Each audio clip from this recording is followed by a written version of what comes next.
We'll open up our meeting. Welcome to the City Council regular meeting. Today is February 20th. We're at 105 North 4th Street in the Public Safety Building.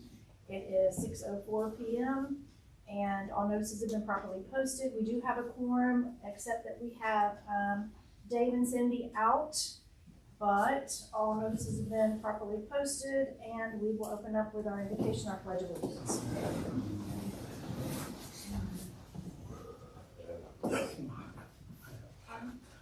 Heavenly Father, we thank you for this this gathering tonight, Lord. We ask you to be in the midst, Lord. We pray for wisdom and knowledge in all things we deliberate upon. We're thankful for the health and welfare of the men and women of the police force and fire department during the cold weather, Lord, and the protection of citizens. We pray for those less fortunate than us, Lord, that experience cold and hardship, Lord. We're grateful for having this quality of life we experience here. We thank you for all these things in the name of Jesus. Amen. Amen. I pledge Allegiance to the flag of the United States of America and to the republic for which it stands, one nation, under God, indivisible, with liberty and justice for all. Honor the Texas flag. I pledge allegiance to thee, Texas, one state, under God, one and indivisible.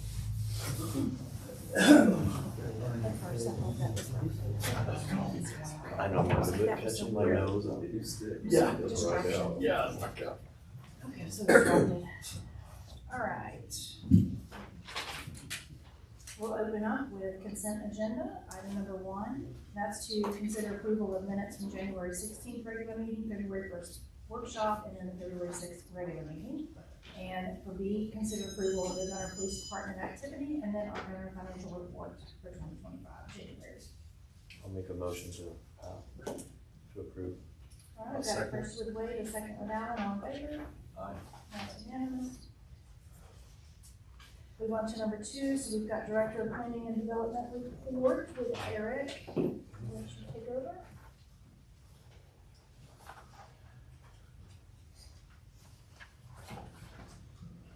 Mayor and Council, I just want to briefly kind of give a report on kind of an update on a lot of the permits that we issued last year in 2024. I don't know if this has ever been presented to you all since you've been on council. I'm pretty sure it hasn't, but you know, we have a long list of things that we permit from, you know, from fences to driveways to residential dwelling units, issued permits, irrigation permits, plumbing permits are all shown on here. So kind of a running tally of a lot we do. And right now we're looking at, we kind of did an audit recently on what our building permit fees that we charge are compared to what the fees that get passed through to us from Bureau Veritas for doing the inspections.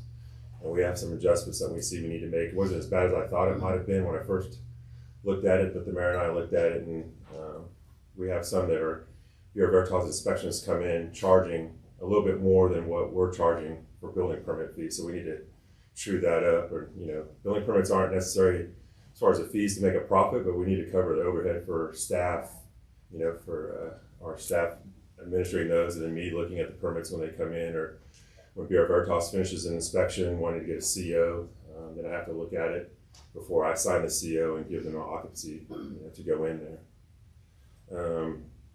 Also, we have some things in 2024 here that have opened, as you're aware of, I'm sure. Yeah, Riley's is open and running. Forney Fence is operating. They were going to have their ribbon cutting last, was it yet? It was Tuesday. But they postponed that. Hopefully you all got that email update of when that's going to be. So if y'all, you know, make it out there, they really like that. They have really enjoyed being, you know, a new member of the family in Gunter. So, and then we have Kitchen Kings going in across the street here. They're a high-end appliance sales floor. When we originally came in to lease the space, we talked to them about it. They're going to make this their point of sale. And I'm talking $10,000 refrigerators, $20,000, you know, stuff like that. So that's pretty cool. They had to do a little bit of renovation on the existing building because of the way their floor plan laid out to do their displays and stuff. They wanted to move one of their front entrances to the side. So you probably saw that portico shade that they put on there on that side, on the east side of the building now, is to help their floor plan inside that they lease spaced. And then our spinoff of Ernesto's is coming in. They're have a few more inspections to do on some of their vent hood and stuff, but hopefully that restaurant, what is it called, Dieter, again? What is it? I mean, it's like his, I think it's his son's name or something, but it's Ernesto's out of Health Point, same place. So hopefully they'll get open pretty soon. So other than that, we have a lot of developments coming in. Some folks that come and talk to us that are in our ETJ or in the county that want to approach the city, believe it or not, to annex in. We try to do whatever we can to encourage that if there's an opportunity to do that. If it's a development, we believe you all are going to want. Most of the time, it's single family residential, of course. Then we're really looking at, there's several different ownerships on Platinum Ranch that's entitled already, as well as the Taylor Tract, or the Crooked Cross as it's called.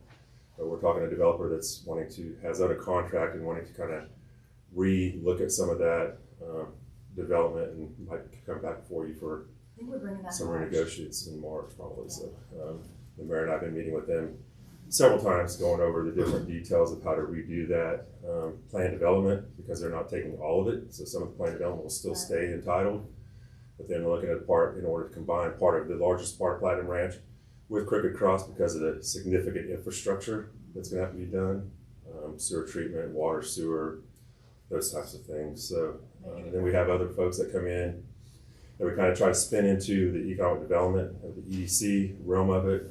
Met last week with a gentleman that does a lot of investment in medical stuff. He's been part of some hospital developments around here. He's looking at an opportunity that I think he, has kind of seen Frisco grow, and he was part of that. Kind of wants to be part of the Gunter family and move up here and potentially take some opportunities to provide some medical services type stuff here. And then just also the Maryville people just asking, coming in, land developers or consultants working for land developers wanting to understand more about what Gunter's about, what y'all are looking for development wise. And of course, I mean, they see a blank slate, but we don't want them to believe that's just a blank slate. We'll take anything because we just need it. So we're always pushing to what we believe y'all's philosophy is and what we're wanting: high-end, good quality stuff, but maintain that land use mix balance coming in, and also pay attention to what's going on out in the county and things that we don't necessarily have control over, but still impact us and bring in rooftops and those types of things too.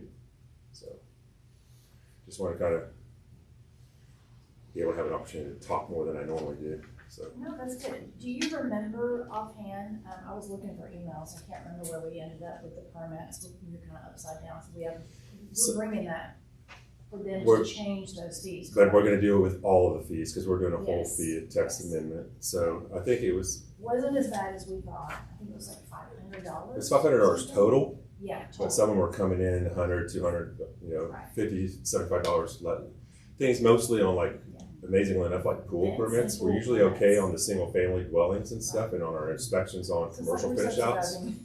Everybody's permits. Because of course, when someone does a shell space like Mr. Carter does, we do a inspection and a finish out CO on the shell space. But then as each individual tenant comes in, they have to come in and do a CO, and we do inspections on that too, because it just depends on what the land use is. If it's an office or if it ends up being a chiropractor or a beauty salon or something, there's some changes to that.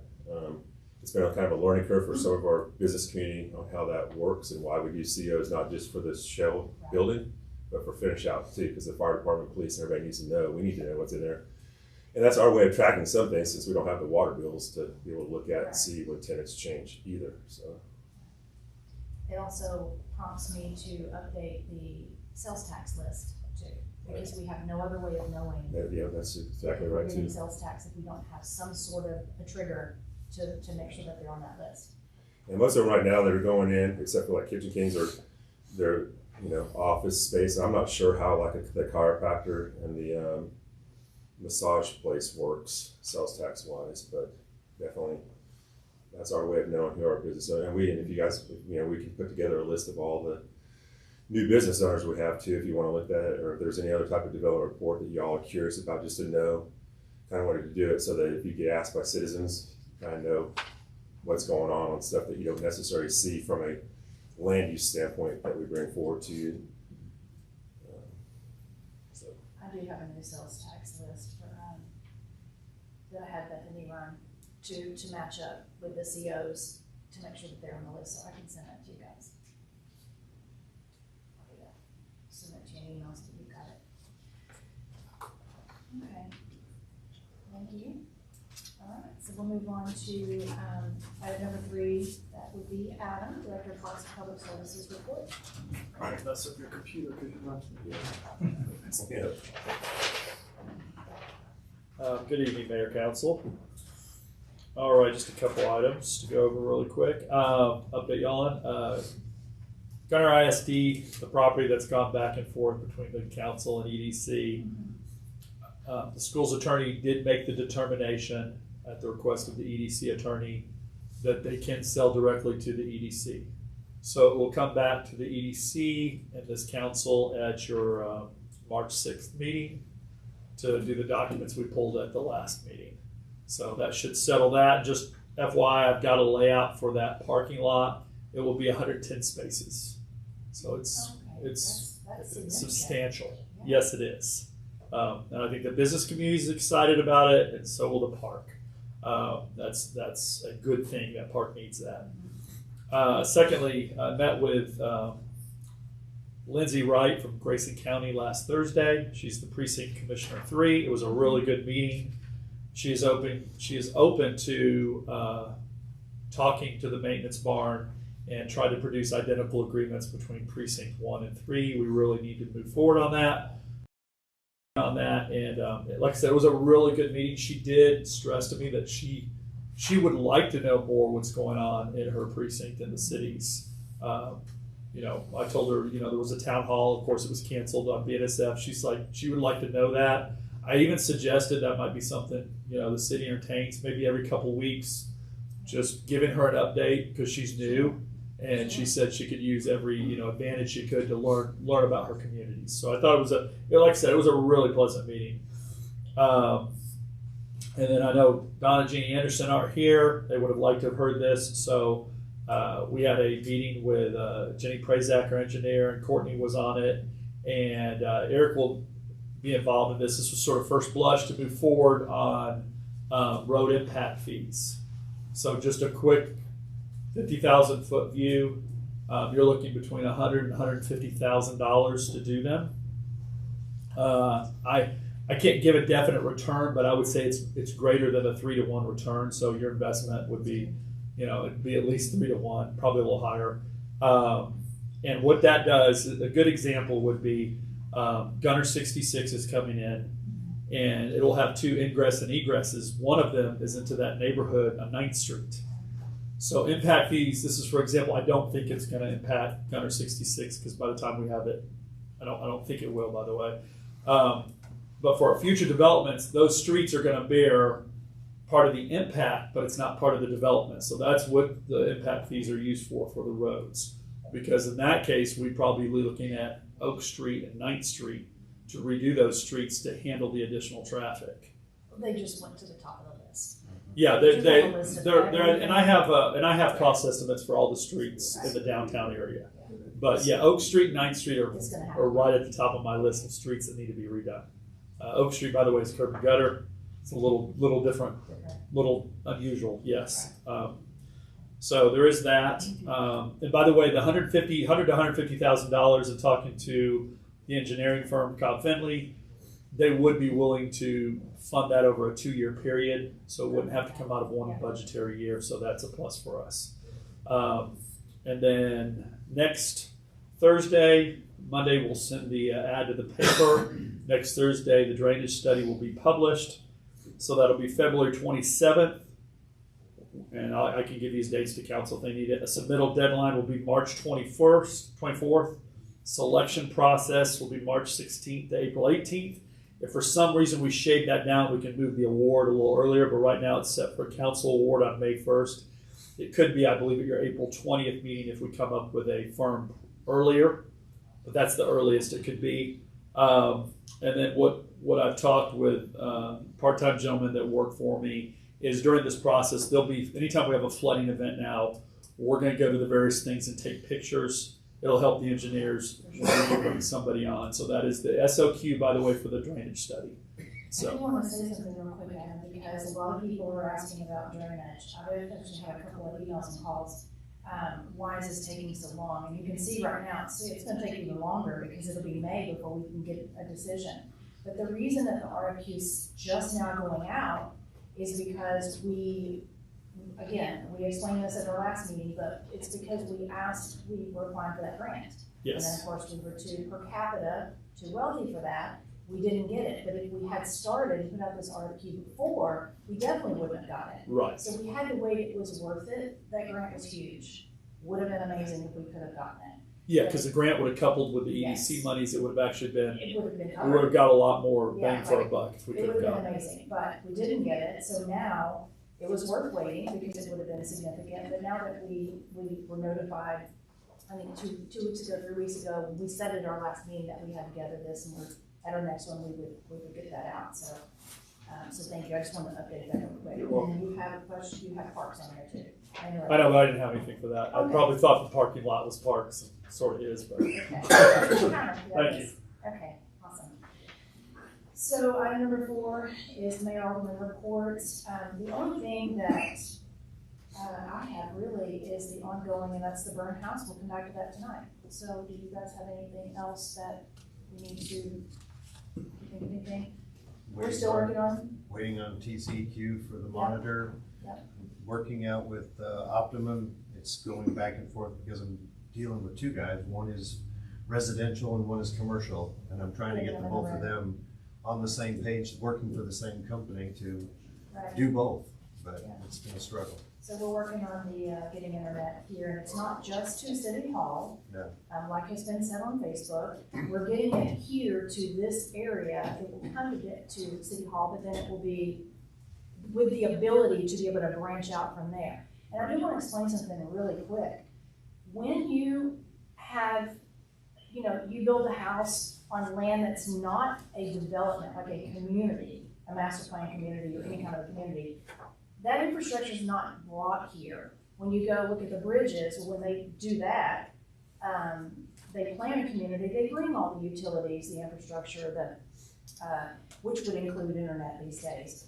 But the downtown area never had that. These homes were here long before, it's not a master plan community. So it's not really up to the city to do that, but we are going to do that with, with the things that we're working on right now. So we're working on it, just, I wanted to make that crystal Yeah, clear, that it's not our place. One of my main goals is to try to get it up forth, at least to the apartments, because we Right. all know that the last thing we want to see is satellite dishes mounted to Yeah, the everything. railings of every Right. apartment. Right. Let's get it up there to where they can actually do it in a nice way. Right, so generally that comes with developments, but we're gonna do our best to bring it in and get it to everybody.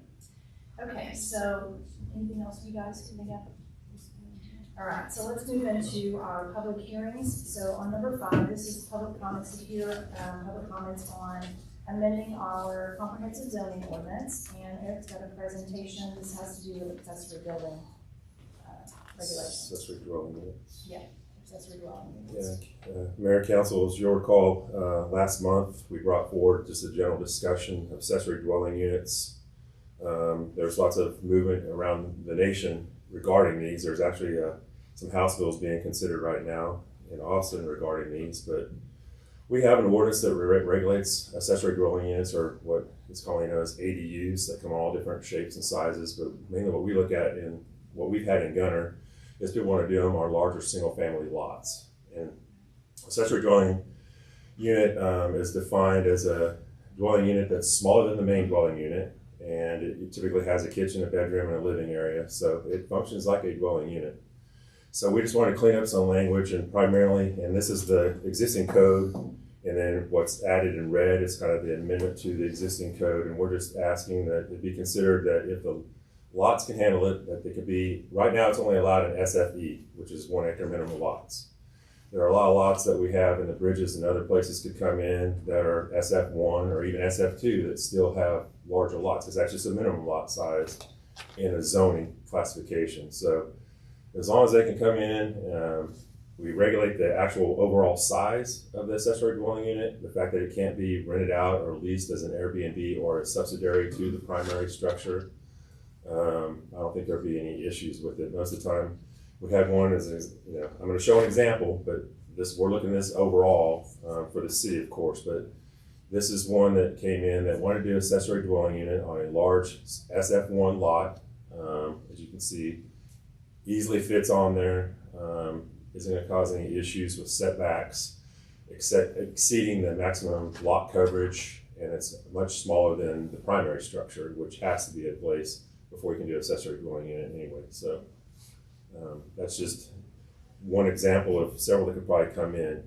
We were asked during P&Z, a lot of our communities have HOAs. Well, we don't control the HOA, so if they come into us for a permit, we look at it on our codes and regulations, and then they have to go through the HOA for architectural review, or if it's permitted or not in their CCNR. So that's what we're requesting, is just those minor amendments, essentially allow it in more single-family zoning districts.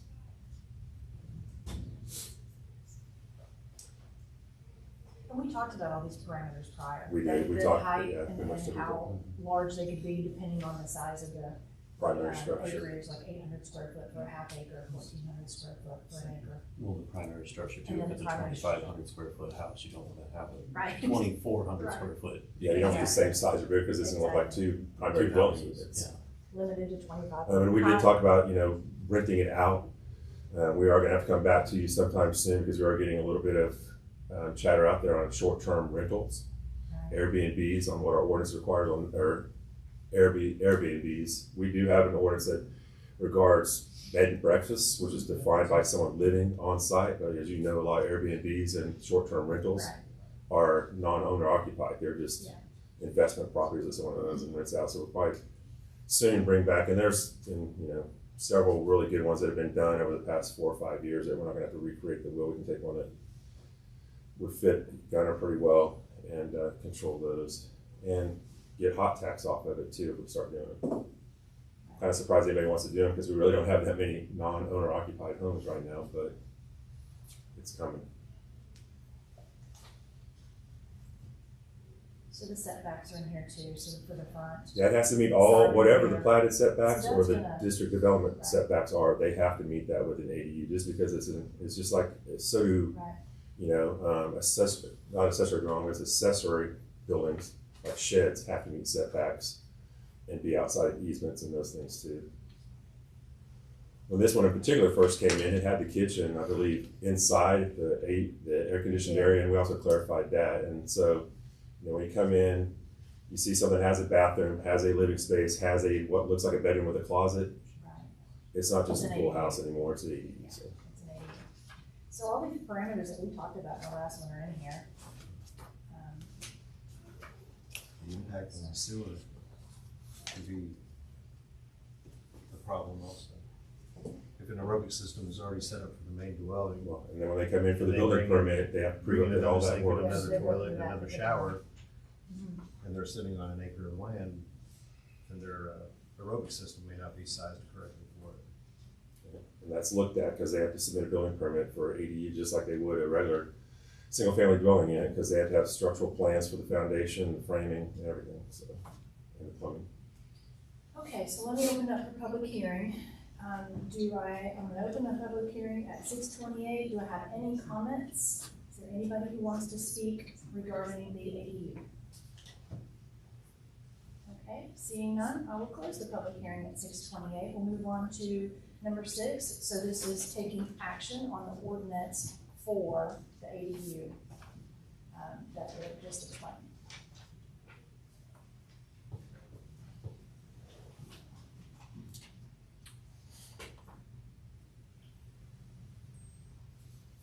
To approve the ordinance. So, Eric, you wanting to let this get built on a half-acre lot? 1 acre. This says half-acre. No, we talked about It having could be, the it could be a half example acre if it is half fits. acre. Yeah. If it fits the. If it fits all the other criteria, it could be a half acre. So for example, on a half acre, it's limited to 800 square foot. Still has the same height requirement, still has to meet all the setback requirements. This says it's 1,400 square feet. That is for a full acre. So 800 square feet for lots that are less than an acre or half acre, and then, so a half acre and greater is 1,400 square foot.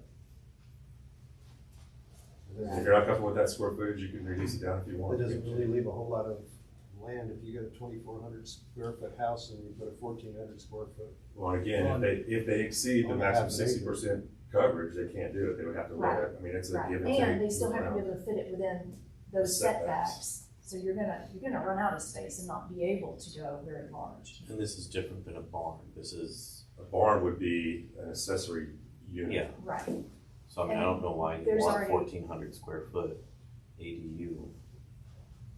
Well, I'm just thinking about my house, which is on a half acre. Right. If I built a 1,400 square foot apartment out You'd back, have to have a 1 acre I mean, lot for that. no, this says I can do it on a half acre. You 1.5 or can, but greater. you have to have the space, given this setback, front, side, Well, and I'm rear. just saying, I could you squeeze even it have room in, but for there'd be something. no yard in the back after that. I mean, it would just. Then Again, you're back to if the it 60%. exceeds the 60% of the maximum Exactly. lot coverage or whatever the zoning establishes, if you want to reduce it down to 1,200 or 1,000, it's, 1,400 was just something we kind of looked at and picked out based on the typical primary structure sizes that are out there. Kind of leaning the same way as William, 6 and 12.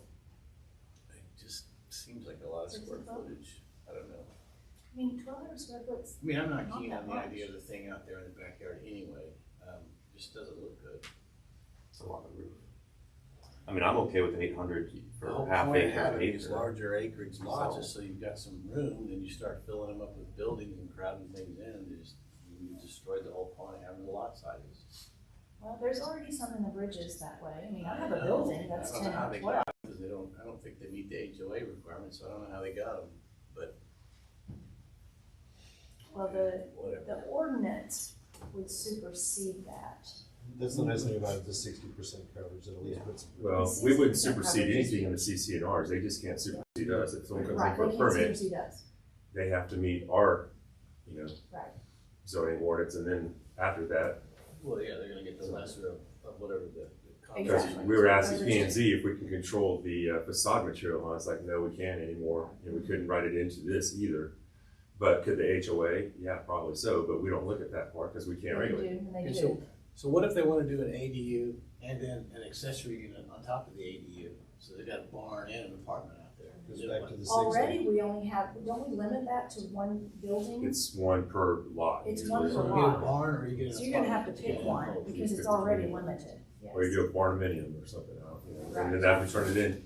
Again, You do architecturally, garages it'll upstairs. cross that threshold of definition of Right. becoming an accessory dwelling unit, because it's a dwelling is the key word there, right? So are there any height restrictions in here? 25 foot, And it certainly can't be any taller than the primary structure, exactly. so. I don't And see- most And of most them are 1 foot 30, or 35 foot. 32, 35. 32, yeah. So it can't be large, it can't be taller than the main. Okay, The so city is that had in a- the main body of the ordinance already? Because these amendments don't include any of that language. Yeah, I'm Yes, pretty sure so- it is, because we have maximum height in zoning no matter what. It doesn't distinguish whether it's an It's accessory dwelling or the primary unit. Do you wanna see this real quick? Because the parameters are in here. Well, I'm still keying in on this half acre thing because there's a lot of lots in the bridges that are right at a half acre. There might be 0.499, it might be 0.501. How hard are we gonna draw that line on the 800 versus 1,400 if it turns out that their lot's 0.499 instead of 501? Well, most surveyors will tell you that you round up to the 10th, then it's gonna be 5, so. And again, you still have, let's say you've got this square of What- your half acre, you still what- have all the setbacks and everything. So what I'm getting at is it makes more sense to make it a percentage of the available space, not just some hard number that cuts off. Which is at 60%. Which is the 60%. But you can't have structures more than 40% of the property size. And people are gonna technically, in a way, use up more than 60% because the pool doesn't count towards that, or pool decking.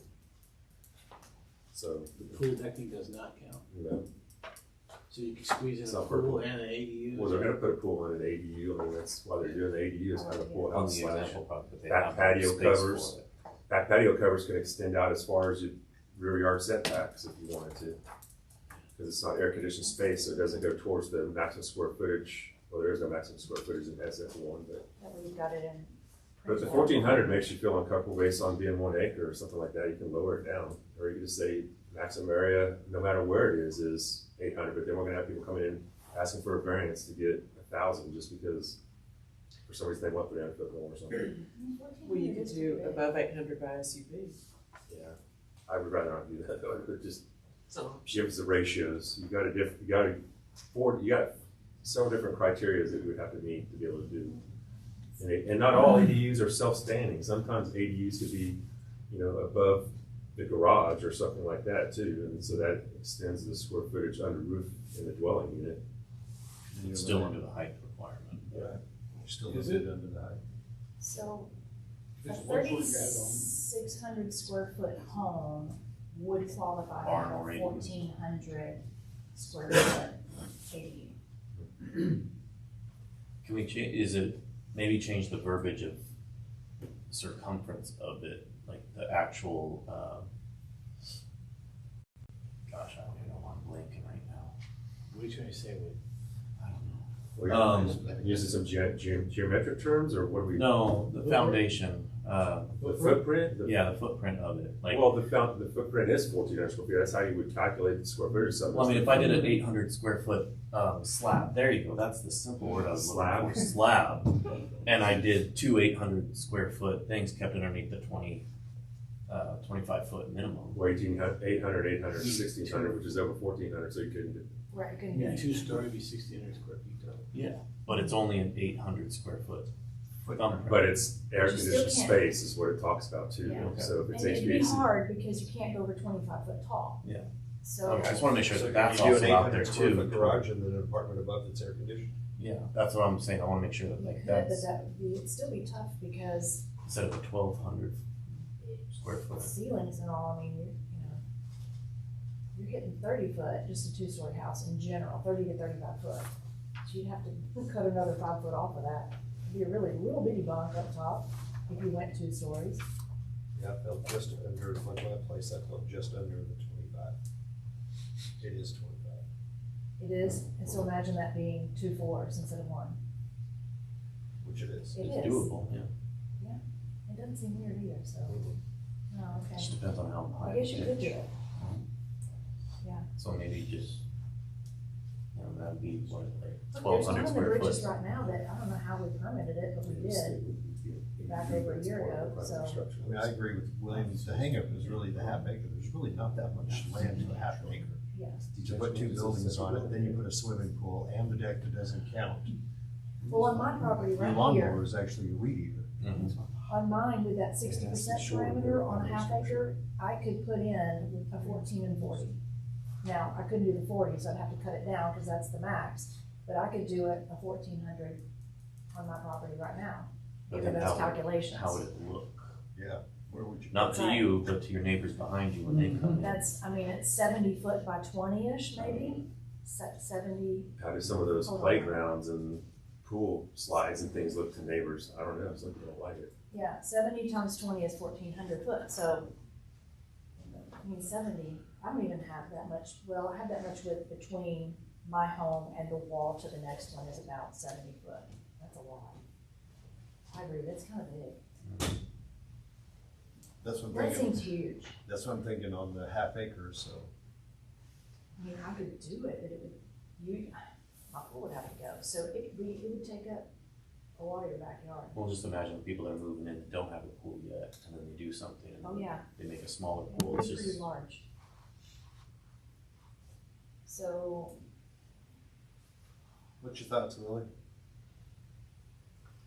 I mean, I guess if people really wanna do it, who am I to say no? In the bridges, we don't have privacy fences, we have metal, Iron fences. metal fences, you can see everything, so. Right.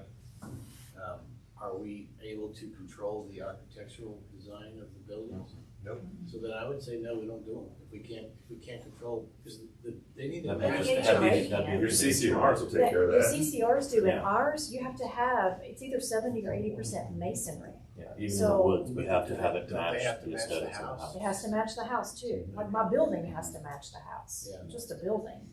So, And that's through our HOA in the woods, we Right. have it match. and moving forward, we do have some control over that. When we do talk development agreements, that's something that we're talking about now, is those HOA parameters.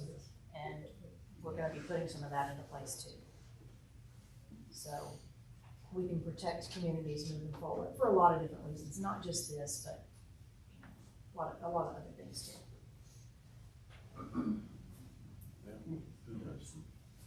So for half acre lots, it'd be 800 square feet. For acre lots, it'd be up to 12. Up to 1,400 or less than the. We have 612, It's less I than think half an acre, 612 is they're better than 800. 814. Half an acre larger, I kinda- it's 1,400. But that is assuming they can figure out how to get to 1,400, because they've still gotta meet all the other restrictions. Correct. I mean, 600 and 1,200, 600 still a two-car Yeah. garage, you can still put an apartment up above. I mean, think about 50 foot by 30 foot, that's 1,500 right there. So these are That's pretty not, big. It's almost about the same. these are not adjoining the house, they're separate. They're They- This is they're separate. disconnected. from So separate. what if you add on to your house and we do this? Well, You Well, get you back have to into be the 60%. strategic, because if you add on your house, then again, let's say, you wanna come out this way, you only have 20 feet, or maybe you only have 10 feet, but your setback on the side is, Or like the one that's in the 15 or something, bridges that you can't has do a it. walkway from their back patio. And it's the same shingles Yeah. all the way through. I guess the HOA's restrictions are gonna deal with it. they'll definitely supersede, be far more strict than what ours are, but look, I mean, a lot of times, these add value, so there's nothing wrong with adding value to the homes. I mean, that one in the bridges, I know some people complain about it, but it does add value, that's a good thing. Well, that's square foot to the And development. it's done well, so. Yeah. Yeah, But it adds square footage for the tax. so do you wanna do a 612 instead of an 800, 1,400? No, because I think people are gonna have a hard time Well, getting I- those maximum. I would say I think they will believe- too. our code right now says that you can have an ADU that's half the size of the primary structure, okay? So you got a 2-story house that's 3,000 square feet. You can already have You can already fit 1,500. 1,500, That they So can, this if is- they can fit it. meeting the setbacks and all the other criteria. Right. So that's kind of, I think that's where we land on the 1,400, but if you're, I mean, again, we have not seen anything that is anywhere near that big on It's it. probably fine, because I can't imagine, I wouldn't meet the setbacks if I wanted to go on the left side of my house or something, because there's not that much room. 70 feet and 20, I'm not gonna need it with that size of a home. Our biggest protection is 60%. Yeah, If that it meets all the 60% is huge. criteria that are With the set setbacks, I think on the you're side, saying. yeah. So it seems like the If it doesn't, setbacks and the other percentages are more controlling than these. I don't know why we're even bothering to worry about these numbers. It's for future stuff. This is just a different rabbit hole you go down, you want to see where you're going. Which is why we've already spent 20 minutes on this. Oh, it's exciting, I love this stuff. And P and Z Oh, you're thinking through it, that's approved, interesting. Eric. Huh? P and Z approved. P&Z recommended P&Z approval. So, okay, so, we closed the public hearing, but you could speak on an agenda item, so if you wanna hop up here, then you can speak on the agenda item. Mark Merrill, 71 Mile Court. My question is, how is a single family defined by the city? Is it a single residence, or can you have multiple residences on a single lot? They're It's a SF1 single and family. SF2. The reason I ask is because in my neighborhood, we have a house that was built that is quite controversial. The previous HOA board for architectural review allowed a house to be built with a separate barn garage and now a third living quarter. Okay, it doesn't meet the county's requirements for septic. We've complained about it, but because they have in writing on the HOA management company's letterhead, this granting them this right, we're stuck with it and the county can't do anything. So Well, that's the thing. when is you the define county a would have- lot as a single family residence and you add an accessory building that could be rented out, it is, Well, it can't be rented out. it Can't can't. rent it. We're saying it can't be rented out, that's part of the ordinance. Okay, well, that's, I'm just. Secondarily, the county doesn't have zoning, the city does have zoning, so when you come in for single family, there's a definition of what single family is. But if I have my family there, my immediate family, and I want to allow Your in-laws. my in-laws to your- move in, or your how do you brothers, yeah. control that is where I was going. Yeah. Right. That's not a single family. Because I've seen that south of here a lot, is it be a 4,000 square foot house, 6 bedrooms, and there's the husband and wife, There's a and their nuclear 2 family living kids, there, you can't, why would It is you? a and then nuclear there's the family. grandma and grandpa that are there as well, and Yeah. then brother is living So there I think a lot of temporarily. people will build these as like a mother-in-law suite. But is Good. That's grandma out there, That's that's a, okay. that's a common use of these things, so I Yeah. don't Yeah. understand what the. I But mean, like, I see what he's talking about, like somebody like really taking their half acre or whatever and split into 2 and then maybe renting You out. can't to another subdivide family this, and- you would not be allowed to subdivide off We this can lot. actually control it because we're the city. We can make ordinances, which is what we're doing. Yeah. Does that make Mark, sense? y'all need to annex into the city, so. That's right. And you never have been from what I hear. I've brought it up a couple times. I You're know. gonna want something from us someday. Okay, so, 600 on a half acre, 1,400 So let's They're call about- for the vote. and 60%. all right, so we're gonna vote, you've gotta make a motion first. I'll make a motion to accept this amended ordinance, revised ordinance, whatever. The ordinance for the zoning change based on these parameters As presented. as As presented. As written, really. As presented. as So William with a first to approve this ordinance as presented. Do I have a second?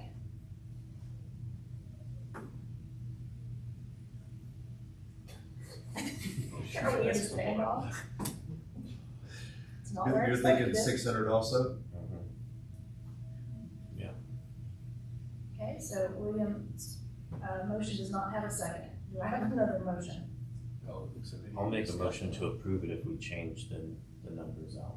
Okay, Right. so 600, 1,400, and a 60% coverage. 60%. And I will second that. 60% is in the zoning, don't pull Well, that down, don't- please, don't let it, pull because that. of Yeah, our, right, it's- F1, it's- F2 is different. 600 feet, 1,400 feet. So to clarify, Wade has a Changes. motion to approve based on 800 foot, 600 foot, 1,200 foot, otherwise everything else is good. Yeah. So to move forward with that And I'll second. condition, and then I'll I've second got that Alan with a condition. second, and then all in favor, that's 2 ayes, Aye. 3, okay, so 3-0, that motion carries. Okay, what, so we'll move on to number 7. I think this is you, Eric, you wanna give us some context and a summary real quick on Yeah, This the, one could be an exciting discussion too. this one is our code of ordinances regarding radio, television, and microwave towers. I just wanna say that we've been working on this for a while. Wade brought this to me months ago. We knew that it had to go, it was a zoning issue, so we had to get this through P and Z, and there was a lot of work to be done. And it affected other ordinances, so we're at that point, so thank you, Wade, for bringing it, and I'll let you summarize it real quick, and then we'll open it up. Okay, just a summary, and I believe the full ordinance was in your packets, but or some key amendments are the applicability to this because of the other technologies that are coming out, some more clear definitions of different things, expanded general requirements. Requirements for the placement of support structures and antennas because a lot of them have those mechanical rooms and such at the base of them, which is the supporting buildings and equipment storage and those types of things is the primary part of it. And I don't know, Mayor, if you have anything else to add to that, but it kind of just, it more solidifies or strengthens the ordinance in relation to these types of land uses. So that's kind of was the primary intent of it. Do you want to comment or anything on it, Wade? My whole reason behind it is I just didn't want any more cell phone towers being put up and where you're driving into Gunter and there goes our water tower in the background. You don't see it. You see a bunch of cell towers or you see nodes on water towers that they get put up, or stealth towers. If you ever drive south on 289, you'll see a couple stealth towers right there by, what's that village? Windmillville? No, what's it? Light Farms. Light Farms. Right by Light Farms, things like that. I don't think Gunter should have it, and if we don't have anything like that, it actually brings more population here because a lot of people are looking for less EMF Yes. out there, kind of like a blue city, somewhat, I guess you could say. So that was my reason of bringing it here. Is we're good. I get cell phone service, and I prefer not to get cell phone service if I could. That's why I moved out here. So, yeah. So let me open up public hearing. I'll open the public hearing at 6:49. If anybody would like to speak on this. Okay. Seeing none, I'll close public hearing at 6:49. We'll move on to number 8, and that's to consider and act upon the ordinance amending the code of ordinances to allow these changes for radio, television, and microwave towers. I'll make a motion to approve. That way with the first to approve. I'll second. With the second, all in favor? William? Aye. Okay, I heard 2 ayes, now the third, so that passes. Number 9, discuss, consider, act upon a preliminary plat of 66.56 acres. This is the Gunter 66 development at, right off of Main Street and 9th. And so, Eric, will you explain the plat? Yeah, this is preliminary plat. It does adhere to all the established PD zoning regulations for lot sizes, the open space, the number of lots. And again, this was in a PID, so they had to maintain those number of lots to make sure that the PID stayed consistent.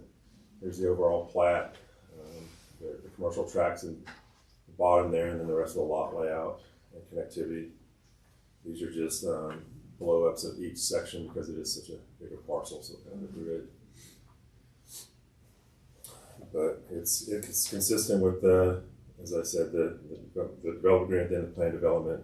And so there is plenty of lighting it. We've been going through some drainage and infrastructure review preliminarily, and then they'll move forward with their construction plans and submit those, and you'll see the final plat sometime soon as well. We've already approved the development agreement and the PID, so this is the next step. This is just an ministerial function right now because it's just a preliminary plat. And the applicant's here, he likes to talk sometimes, but if you don't want him to, that's good too. Shucks. He always throws you a punch down and approve. If I was him, I'd make my consultant get up and talk because they're here, so they might as well. But P&Z heard this and they recommended approval too. So I'll make a motion to go ahead and accept the preliminary plat for the 66.56 acres. And Alan with the first, I'll second. David with the second, all in favor? Aye. Unanimous. Number 11, discuss, consider, act upon a resolution determining the cost of authorizing improvement. 10 of my Oh, plat. you did just, pass it right over. Now we're on number 10, the minor plat. That's right in front of me. This is the lot right next to 66, isn't it? It's down the road a little bit, across the street.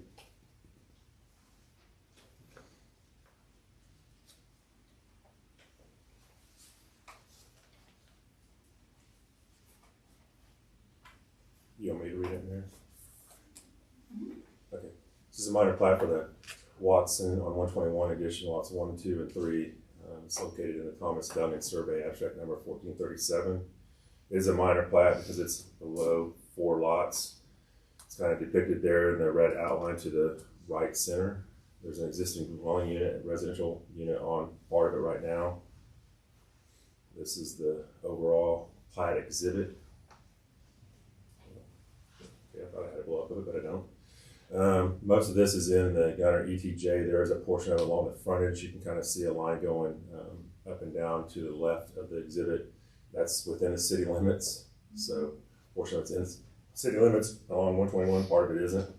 But the applicants, James and Christy Watson, are just wanting to subdivide the property so they can sell it maybe later on or develop it with different residential structures later on if they want to. And the applicant's here if you have any questions, but it's pretty straightforward. So it's going to be residential, Yeah. not commercial. Well, it's commercially zoned technically on the front, but on the back portion, it's in the ETJ, so it's not zoned at all right now. You know, whether they want to come in and annex in someday, see. But That back portion that looks like a flag, yeah,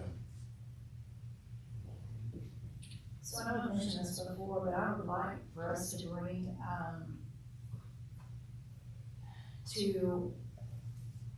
to talk about, allowing Eric to do these minor plats that just seem to make sense. Because as we get busier and busier, we need to give him some sort of authority to, on certain things within parameters, to be able to make these decisions without having to make the landowners wait, but then also having to come to us each time. Because by and large, well, most always, unless there's something outstanding that we're still working through, trying not to bring any plats that are with conditions. Right? So they're all very ministerial in nature.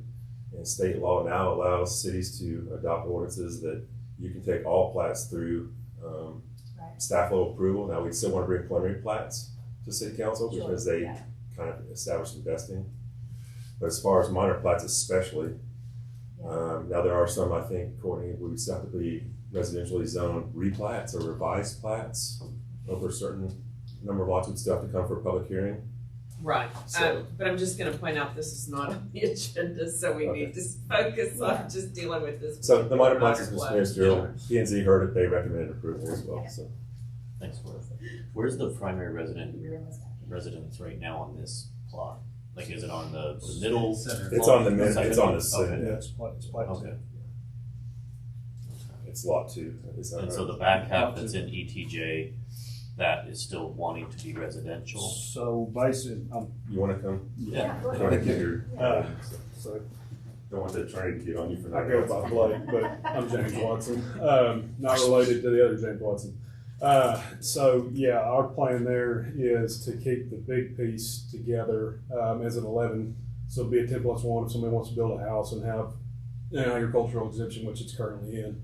The lot to the south side, it would be an 1.5 acre build ready lot. I've already talked to Mustang, they can drop a water meter on it. It's got electricity over it. The middle there is about a two and some change.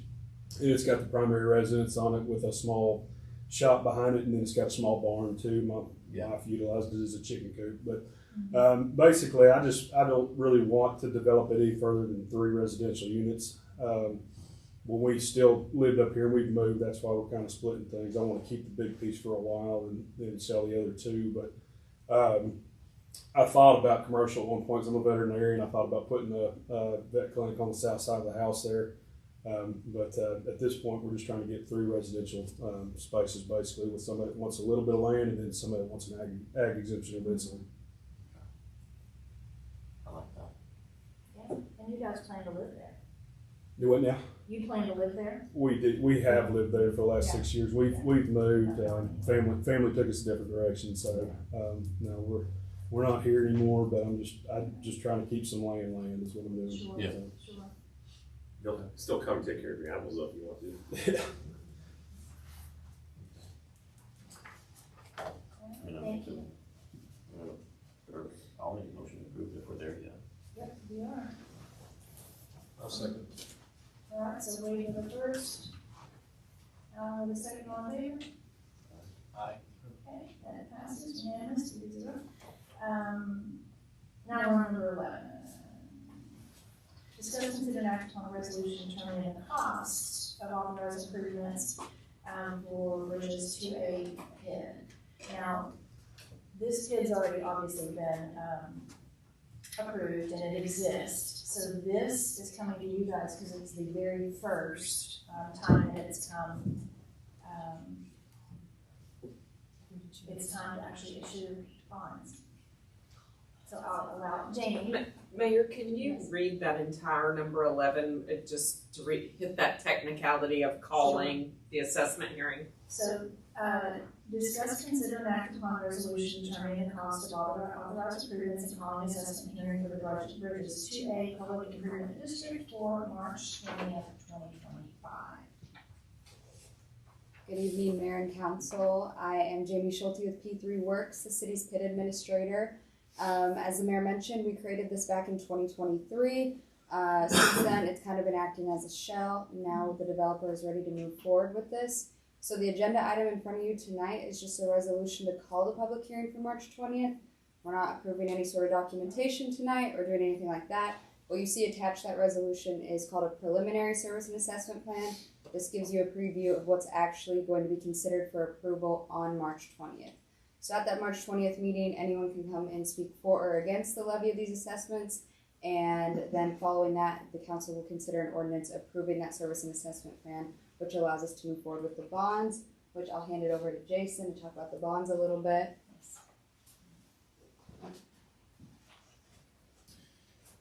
Mayor and council, good to be with you. Jason Hughes with Hilltop Security. So Jamie did a good job of giving you an overview of what you're looking at tonight. Let me talk just a little bit about the bonds, because as she said, we'll be coming to you in late March asking for your approval of the bonds. A couple of things, these would be PID, Special Assessment Revenue Bonds. Just as a reminder, they'd be solely repayable and secured by those assessments within this particular PID. So no general fund claim, any other claim on other city revenues, solely the, again, PID assessment revenues. Whenever you entered into the development agreement, one of the things that you allowed for in there, or that you said, is you would consider the issuance of PID revenue bonds up to a 2-to-1 value to lien. And all that simply means is we have a third-party appraisal now. That appraisal was $11 million. 11 million divided by 2 would allow for $5.5 million worth of a bond issue, par amount of a bond issue, for, again, that bond issuance that we're going to undertake. One of the things is you have agreed to fund the infrastructure and to reimburse the developer for that. So we have a little bit that would overhang that 5.5 million, right? And so what happens typically is you give the developer what's called a trailing reimbursement agreement. You bond out the first part, and then typically in 12 to 24 months, they come back and they ask for you to bond out the second part, which would be roughly about $1 million, just a little over $1 million. Based on some different facts, and one thing, I had brought some notes with me. So all of the infrastructure is anticipated to be completed by June. Sales to home builders are anticipated to occur in July. Sales to end users are anticipated to occur Q4. So all of this stuff should be happening very quickly. Based on these set of facts, one of the things in talking with the mayor and kind of discussing this whole bond issuance and what we'd be bringing to you next month was the idea of, instead of having this little small piece that we have to come back at some point in the future and do, is going ahead and lumping it in now, right? So we would allow for a higher bond issuance on the front end, but we would not have any second bond issuance associated with this PID. And so it does a couple of things. It's better not only for the developer, but for you too, because it takes out interest rate risk. It's a more efficient transaction. And again, the development agreement that you sign with the developer, you agree to reimburse them for the public infrastructure cost. So that would be one thing that's a little bit different. Again, what would happen, we're not asking for your approval tonight of any kind of bond issuance. What would happen on that March 20th date is I would come in, I would have at that point the final bond pricing. So at that point we know bond par amount, interest rate, annual payment, all of those different things. Again, much like if you were entering into a home mortgage yourself, where you have all those items before you sign on the proverbial dotted line. So I know I went through that pretty quickly, gave you a lot of information, so I'm happy to go into more detail or answer any questions as you may like. Questions? I know.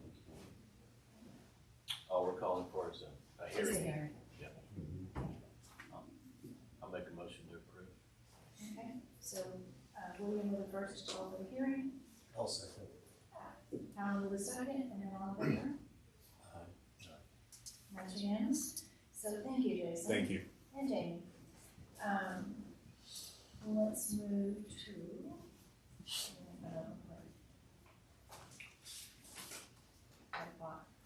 okay, so item number 12, discuss consider act on authorizing the Ag 1 tax assessment and collection contract between Grayson County and the city of Gunter.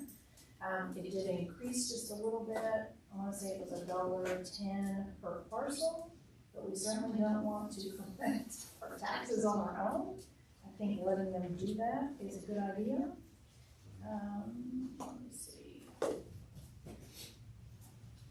It was $1.10, so effective September 1st. What was it before? 90? Isn't that 30 cents? 20 cents? Did they say why? Yeah, it says that they haven't had an increase in 20 years. Oh, with that, yeah, I guess it's just time.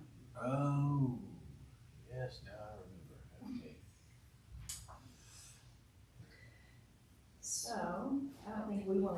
collection, do we? No. I think probably we wanna let them do that. I'll make a motion to approve. Alright, so Wade with the first to approve, I'll second. Alan with the second, all in favor? That's unanimous, that motion carries. We'll move on to number 12, discuss, consider, and act upon That was number 12. 12. Number 13, discuss, consider, and act upon authorizing staff to move forward with the RFP for waste collection and disposal services to and provide the public services all required notifications concerning the same action. So our contract is about to expire with the public, and that's who's doing our trash right now. We talked about this back at TML when we had a couple of sessions that addressed this. I think Alan was in one of them. I think you might have been in one too. I can't remember. I attended one and they talked about this, and it's probably a good idea to go out for bids on this contract and Our make sure that we stay competitive. Yeah, our situation had changed once the sale of the water. It was assumed that the trash was gonna follow through. And that this gives us the ability to put it out and possibly even take control back of the trash service.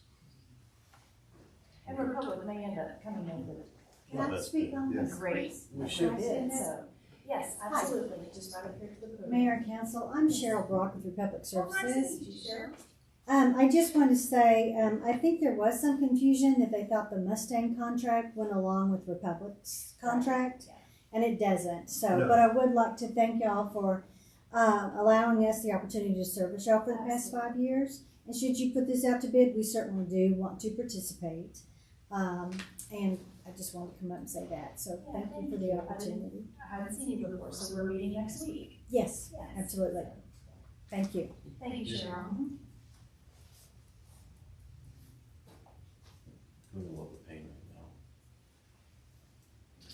now. I can get the contract to you. Well, anything that Absolutely. gets control back in the city is a good thing. Right. Anything that puts out bids so that local providers can bid on it is a good Sure. thing. I assume we got some local providers that can bid. Do we know who else might be a bidder on this?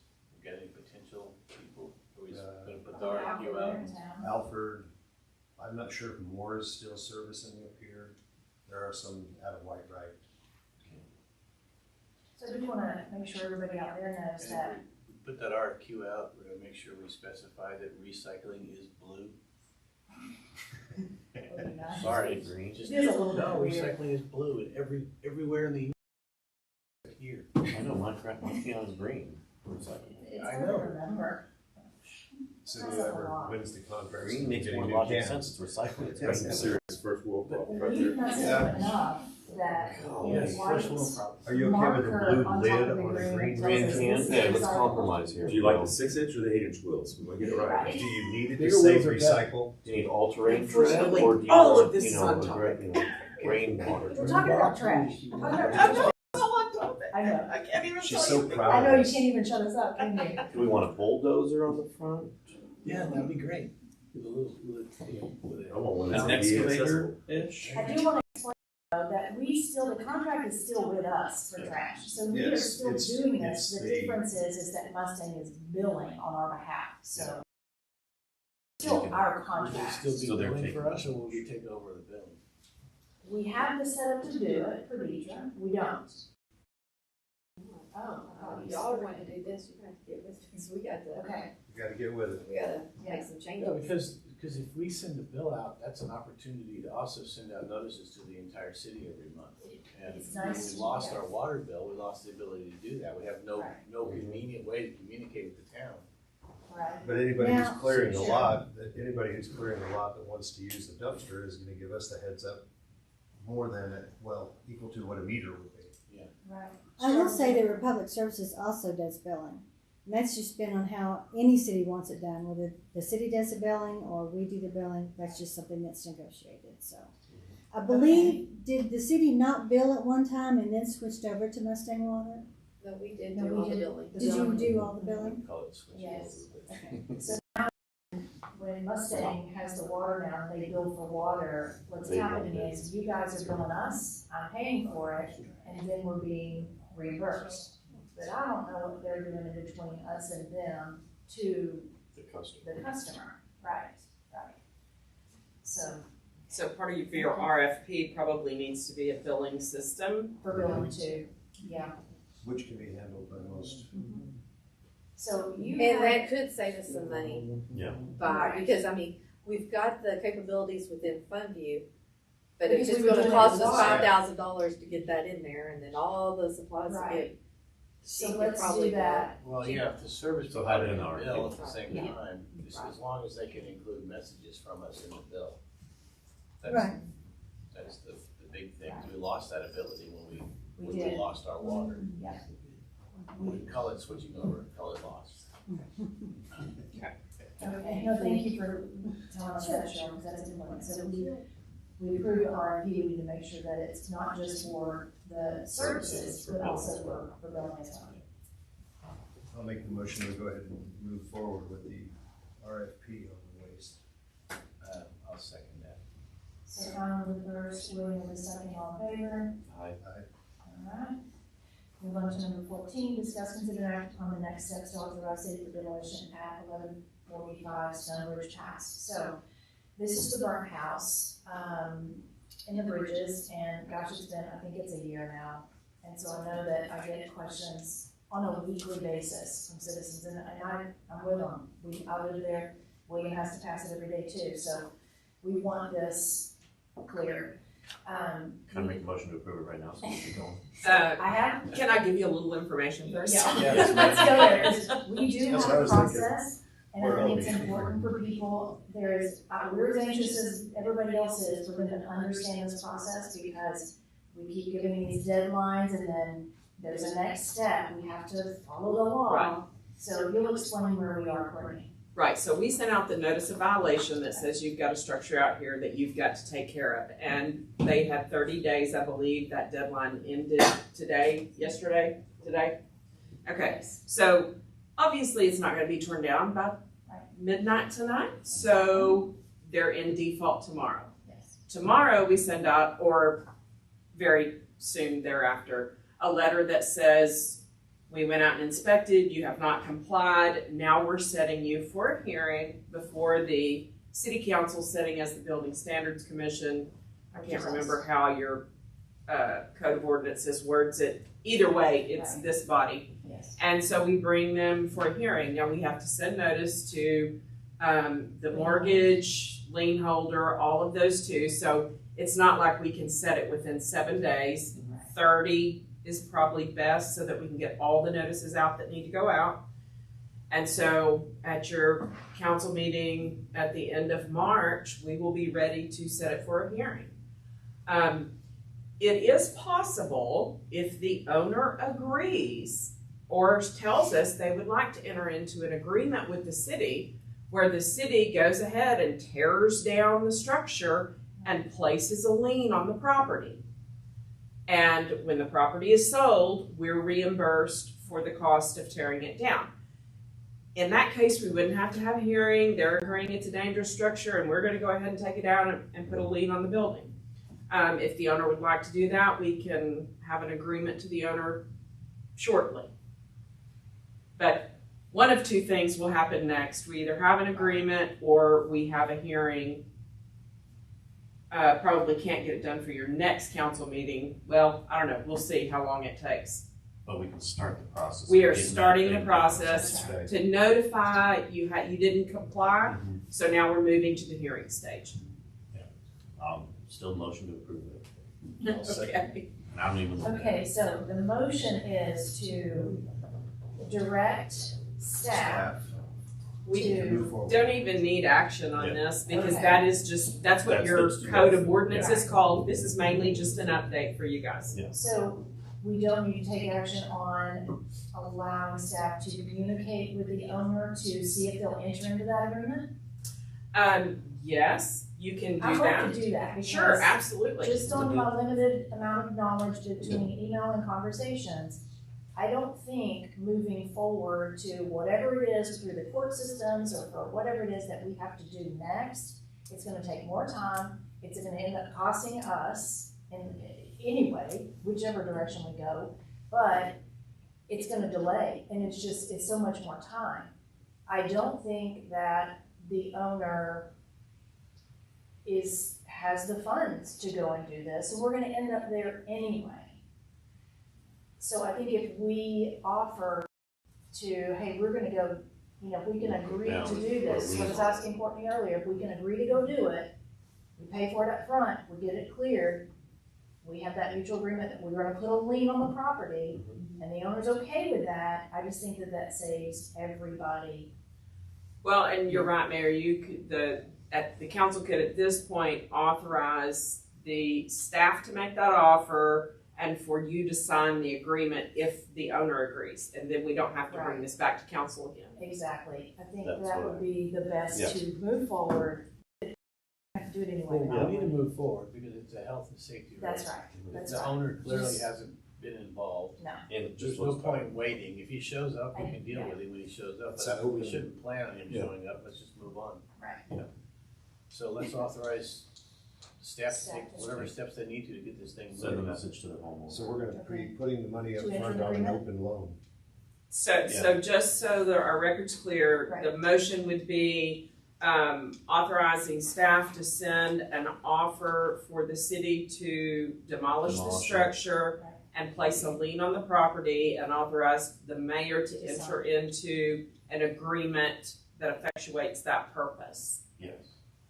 So that's Wade's motion, Mayor. Okay, so, okay, Wade Good with a job, motion, Wade. So eloquently put. Wade with the first, I'll second it. Wade with a second, all in favor? Aye. That's unanimous, Oh, yeah, many words. that feels good, we're moving forward, I think that's gonna be a win for us. Number 15, discuss, consider, and act upon authorizing staff to move forward with demolition or permit for the city of Gunter sign in the park. So. What are You you, get a you're new saying, I'm one. gonna. I'm gonna miss it. You're gonna listen? So we can get a new one. Well, it's incredibly expensive. If we get rid of just that to sign, get- we can reclaim that space for the park and put the new sign somewhere else. It's just so, it's Yeah, not the even, dumpster. I don't think it's I mean, the enough. old one. No, the new No, if one. we put a new sign up, put it somewhere not right out in the middle of that field that could have been used for something else, right? Isn't that like right in the middle of that field? It's where you can plant There's a a lot of tree. space there There's- anyway, and there's trees beside it, I so. mean, there's electricity there. Yeah. It's not the most visible spot. I'll say. Right, It right. wouldn't be useful for something else, like a sports field or something. No, No, no, it's not that much space. The electrical's It would already make- there, so you can put a couple of lights out for when we put the round We do wheels put out one for back, let's football. put one back that will actually Better. survive for a while. And that's Right. Would, they will Right. consider the right of way, future right of way of 289 as well. Have to come down anyway. Because everything's already out there, so. Yeah, it's just, it doesn't sound, makes sense to just keep more money into that thing. And I EDC is agree. looking at doing some At monument the- signs, so. Yeah, at the cost that we. The structure's compromised. Yeah. Well, it's absolutely compromised. So if we can knock it down and then make a new one there, then that would be Yeah. just as good. It's already got electrical, or like you said, scoot it back a little bit. That is the most expensive part of that, is the electrical's already there. Yeah. We've already paid it. All right. Then I'll make a motion to authorize staff to get a demolition permit for that sign. With one first, I'll send them. and we have a second all in favor. Alright, that's unanimous. We're on to number 16, discuss, consider, act upon accepting letter of resignation from Dave Duncan for Park Workplace 5 and Christine Atkinson, Park Workplace 6. I'll make a motion to approve. I'll second. They're good. We don't want to lose them, but I'm pretty sure there's reasons why they're stepping down. So that Wade the first to approve, Alan with the second to approve, all in favor? That's unanimous. We'll move to number 17, discuss, consider, act upon adopting MDD bylaws. Real quick, I just want to say hi to Commissioner Wright. She's actually here tonight, and if you've got time to hang out, we'll kind of just meet each of us meet real quick before we go to executive session. Okay, so act upon adopting MDD bylaws. Send each of you the EDC bylaws as a parameter. I think Courtney sent us a kind of a template or example. So we do need to adopt something. Yeah. So we can get this thing going. So collecting our Well, tax. we're not gonna have perfect bylaws the first day, so Right. bylaws we have now, everybody understands. For the most part, they're suitable for an MDD with some minor tweaks, so obviously, we just go on and adopt them, and we can modify them later when we need to refine it, but we've got to get the MDD going. I agree. So we'll be adopting the EDC format right now for the bylaws. The current EDC bylaws MDD, yeah, as the MDD bylaws. they're not exactly perfect for an MDD, are they? No, because the There's a few changes that'll have to happen. EDC is an entity. Yeah. Right. And There's a few changes that'll have to MDD is happen. not an entity that you file with the Secretary of State. Right. So, The example that Courtney had presented was what you said already. Developed for an That was entity. developed, yes. Yeah, that was really good. I would go with that and move on, because we can make major changes later. Right. We gotta have something to get started. Yeah.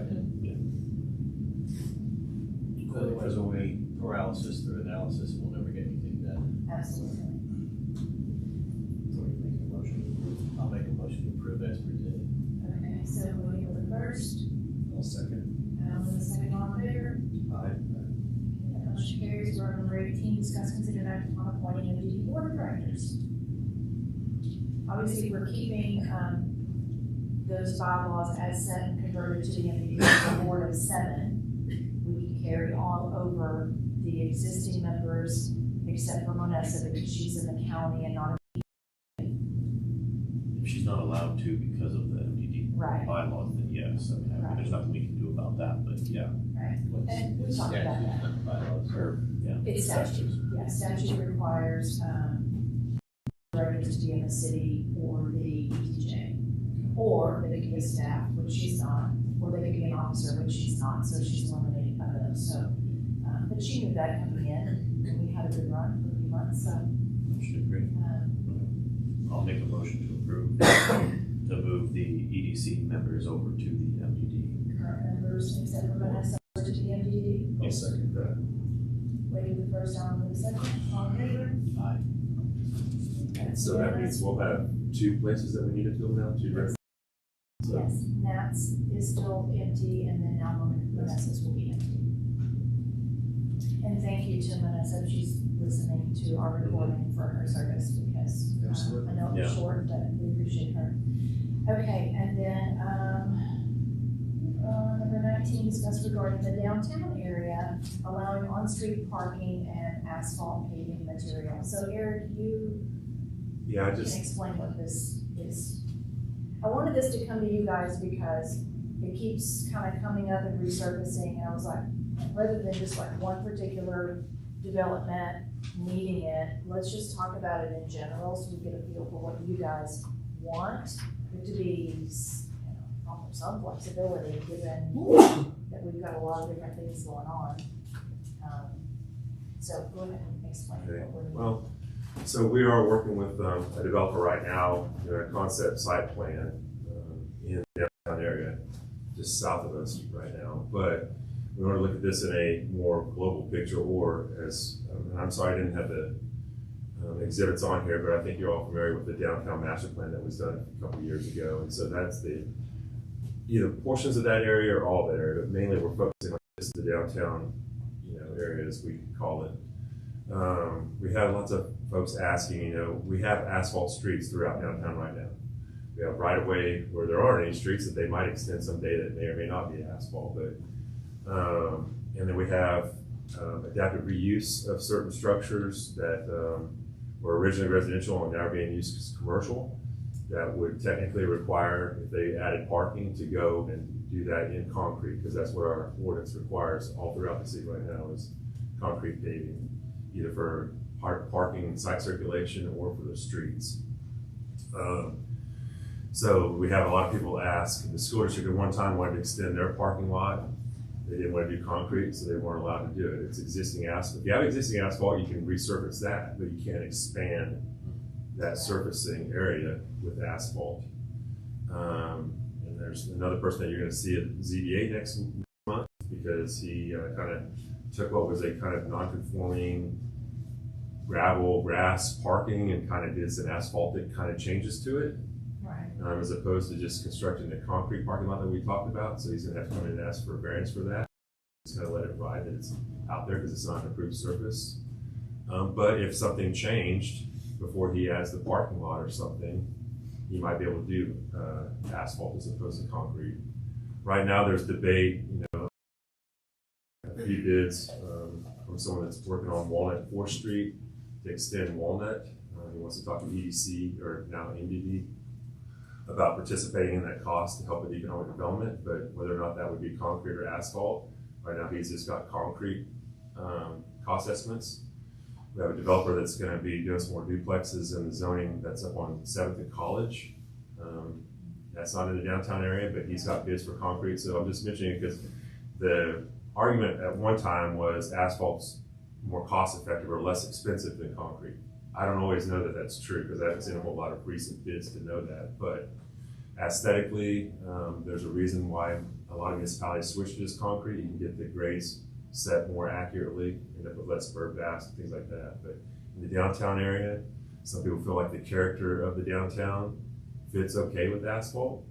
I would still suggest, and I think I would agree, that we would still do curb and gutter, concrete curb and gutter, asphalt paving in the middle.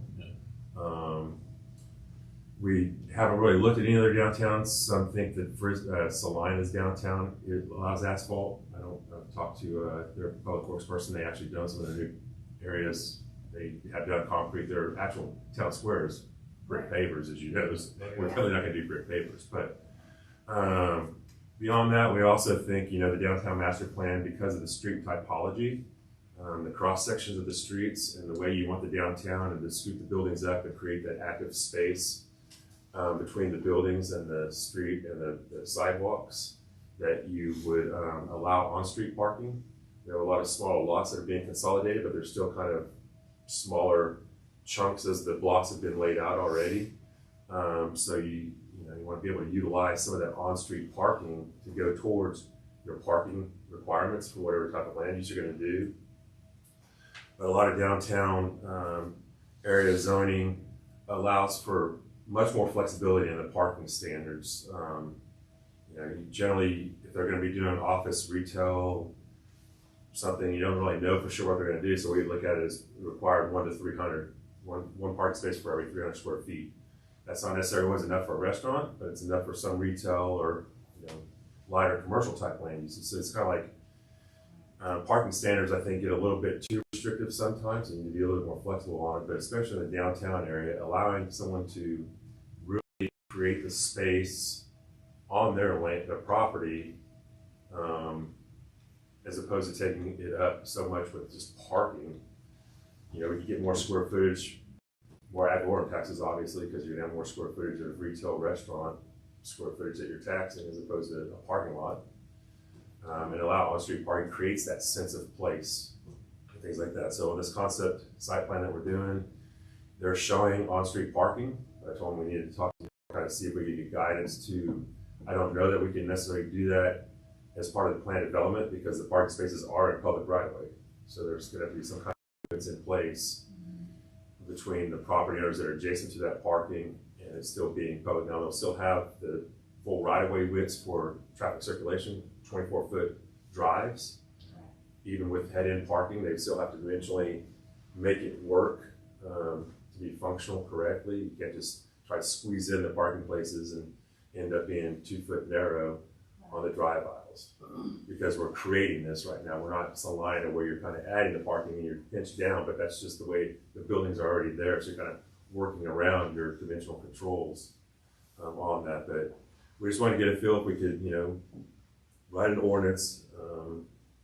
This development's kind of moving fairly quickly, but they're wanting to, we're wanting to do it right because we believe it could set the catalyst on that part in that district of the downtown master plan and do it right, as right as possible. I mean, there's already some buildings down there I can work around, but either do a planned development and allow that on-street parking, but we wanted to look at it as an overall, is this the direction that it should go from an urban design standpoint to allow on-street parking? Right. Yeah. It should be consistent overall, not like for one person. So. And additionally, now that we have acquired the parking down there, and Adam mentioned how many spaces, they want to have some connectivity to that and be able to utilize that too. And, is it going to be it's one of those things where I think the market kind of dictates if they don't have enough parking, then someone just doesn't stop there or whatever. But yeah, they don't shop. So that's kind of let the market dictate where that. We don't want to woefully underpark it. I've already told them there's no way if you did the calculations and you end up having 4 buildings on your property and you have 30,000 square foot, we're not going to let you be 1 to 300, but you end up being 50 or 60 spaces short. And just go, yeah, but we got 200 and something, or what was the number in the parking over there? It's 110. You got 110 over there. No, you're not going to be able to use those 110 to make up for that total difference. Yeah. You might have to do some on your property, on your site, in conjunction with the on-street parking and the, as we'll call it, local regional type parking. Like most of like Roanoke, we did the design down there has regional parking. Grapevine, same way. We did the downtown master plan for Cedar Hill, allowed on-street parking, but you've got larger parking areas. And people don't mind walking if there's something interesting and neat to walk along, right? Yeah. So would it be kind of like what Salina's doing right now on the northwest side of the square? In a sense, angled parking this way, angled parking coming this way. It depends on the street, but on this layout, there's enough right-of-way width and property that they're going to be dead-end parking, and that's what most people like, because you go both ways and you have 90-degree parking into it. But if some other street ends up being different or whatever, it has to be angled, 2 different ways, and still have 2-way traffic, we would do that. How are you going to do head-end parking on street parking? Because you got the 60 foot of right of way, and then they'll absorb whatever they need on their property. It's going to be private and public right of way, but it's still right now you can't use a street as your site circulation. So you're not supposed to be backing out into a street and using it. You got to back out to a driveway, get cleared up, and then hit the right of way. Whereas these will actually be using public right of way or streets as part of their site circulation for parking. Be backing out into it. Some of it has enough where you do the 20-foot head-in parking and then a 24-foot pavement 2-way traffic and then another 20 feet head-in parking. We just have to look at the design of it. Right now it's very schematic, but you'll be seeing the PD that shows that, and it's schematic. And I've told them we need to get a little bit more detailed on it to make sure it'll work, because otherwise. Have we looked at what the benefits of having angled parking? No, if we can get better counts to do that, then we'll do that. Right now, we're just looking, if you don't allow on-street parking at all, it doesn't matter whether it's angled or not. Right.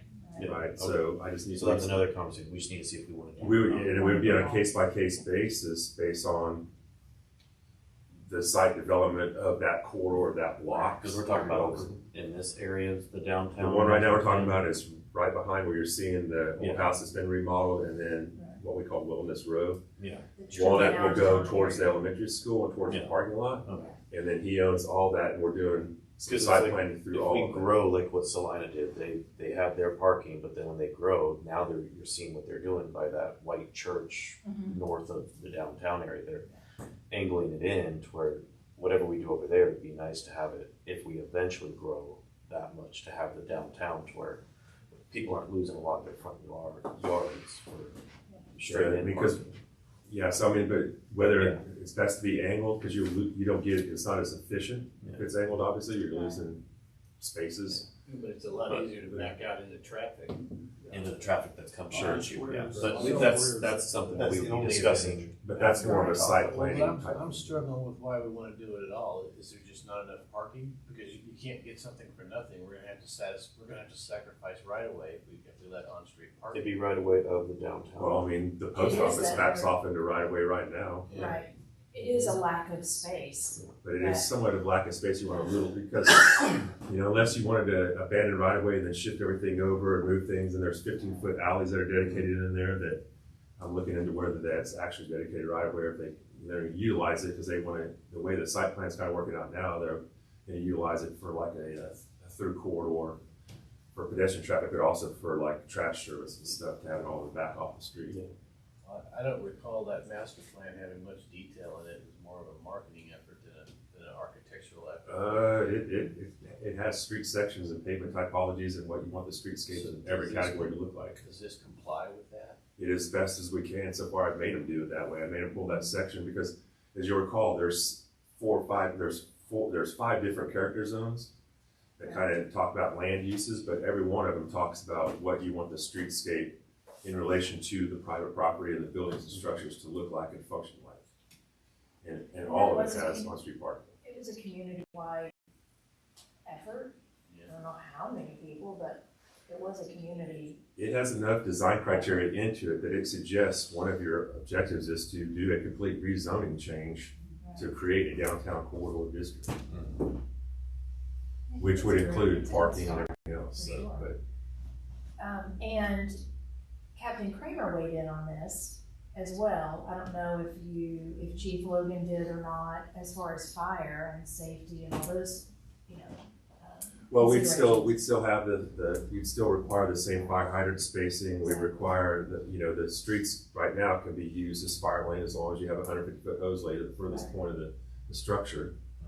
So that would still function the same. I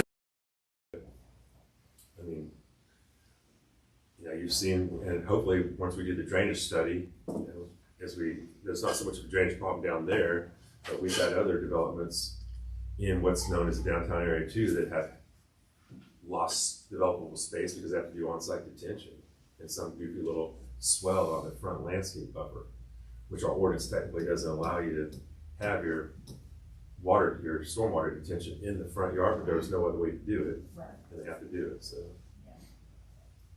So right now I'm just asking you, for your thoughts and opinions on the concept of allowing street parking in the downtown area specifically, not just everywhere, obviously not on 289 or just other newer developments that can develop out on 1,000 acres, and whether or not you're okay with allowing existing land uses that need to do parking, that should have had it done already when they did an adaptive reuse on the structure but didn't, or new developments coming in like we're dealing with. Right now, he's done all concrete, as you'll see on those ones down there that John's done now. He's done concrete because that's what the code requires. But. So, 2 different issues here. One is on-street parking, the other one's what do we make the parking lots out of? Parking lots and street, because if he has to extend the street, and if the EDC does participate with it, it would still be technically concrete. The parking lot behind the school would have to be concrete as well. Right. Now, we do have specs for it. We have pretty stringent specs, whether it's asphalt or concrete, for fire truck load and those types of things. And so it's not that you can, and aggregate type and stuff. So to me, it doesn't make sense to require concrete. I'm talking about just the downtown area because there's asphalt streets. Right? Well, you can call that. Right? I mean, downtown, if it's concrete curb and gutter with asphalt, right. As I've seen, downtown's getting tore up for infrastructure. They keep patching the concrete. Eventually they come through, scratch the concrete and put blacktop over the top of it because they're tired of it being bumpy and tore up and mismatched. For the downtown area, I don't have a problem with it being. Grayson County that's got concrete streets.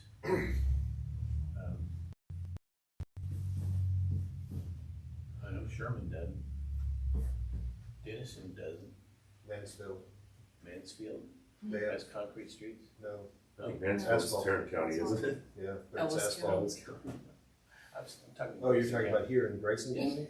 Alan didn't hear that one. Sorry, I didn't hear you. It varies. We can do a survey on that, but to be honest, I mean, as I said, as long as your specs are good, and some people go, you need, but again, Well, I can completely understand why concrete driveway or parking spots, driveways actually, is because the turning of the vehicle is what tears up the asphalt. Yeah. But as far as the streets themselves, asphalt falls apart if it doesn't have anything in which to contain it, which if you're putting concrete curbs and gutters, you're containing the asphalt, it has less of a chance of it, of failure. But we're talking downtown, which is that northwest. Right where we're at. From 121, 289, that northwest block, where we're sitting in. That's essentially the most portion of it, Who are you gonna get to pay for the concrete street? Because a developer comes in, he's gonna have this little bit of road, and you'll have a little piece of concrete, and then what? You have it sit there for a year until somebody else develops? Yeah. I mean, well, it depends. I mean, there has to be a temporary turnaround too if he doesn't connect it all through. But just like we did over here with Fraser Capital, when they're doing those 4 or 5 houses over there, it's already asphalt street. It made absolutely no sense to make them do concrete just because the street was never completed like it, right away, everything was dedicated. But this is a little different story over here. Walnut doesn't exist right now. 4th Street does, but it's asphalt. And 5th doesn't. And 5th doesn't, but and then some were like, well, it's kind of arbitrary to decide to do downtown, but you're not going to let me do it, out in Palmer Lakes or Ranch Market. It's a totally different scenario. We're gonna have concrete streets, because that's all gonna be built at one time. I'm talking about doing downtown, you do one little section, and then what, wait a year, and then do another little section, and you got 2 pieces of concrete that have to be matched up? Which they never. Well, you have to match up the asphalt too, so. But yeah. Asphalt's a little more malleable. It's easier to, than for concrete. sure, yeah, I don't disagree with that. And again, it just, whether it be gaps and whatever, it just depends. There could be, but if they're over a certain, if they're over 150 feet in the fire department, they have to do a temporary turnaround. So then sometimes it just ends up, go ahead and putting the street clear through. And to me, that's kind of like Mustang making someone put in 4 miles of sewer just to get to their property, and then everybody in between them and where they connected gets to hook in at their expense. That doesn't seem fair. They have to proportionately pay for it. On-street parking for me, there's the road itself. Yeah. Don't want to turn it into. No, we'd still have adequate width, and it'd be 24 feet minimum. So all the dimensions would be, functional and typical. I guess we need a good idea about why we're doing it. It'd be helpful if it was drawn. Well, I have an exhibit of an example, but I didn't want to get site specific because he's going through, development process with this. And potentially going to ask for a PD because the zoning doesn't allow reduction in setbacks and things like that at the moment. Yeah, this is currently something, it's currently an issue that we're having to figure out. And when Eric said, could I pull in one of the council members, get an idea, and I said, why don't we just take it to everybody and kind of get a feel for it? Because it's not just this one person, this is everything downtown, like we're gonna have to, this is gonna come back up. What I'm struggling with is downtown. We don't have downtown. We'll try to create one based off the master plan. That's what I'm trying to do. But we got a lot of houses in what we call downtown, and how are you gonna create this commercial area with all these houses here?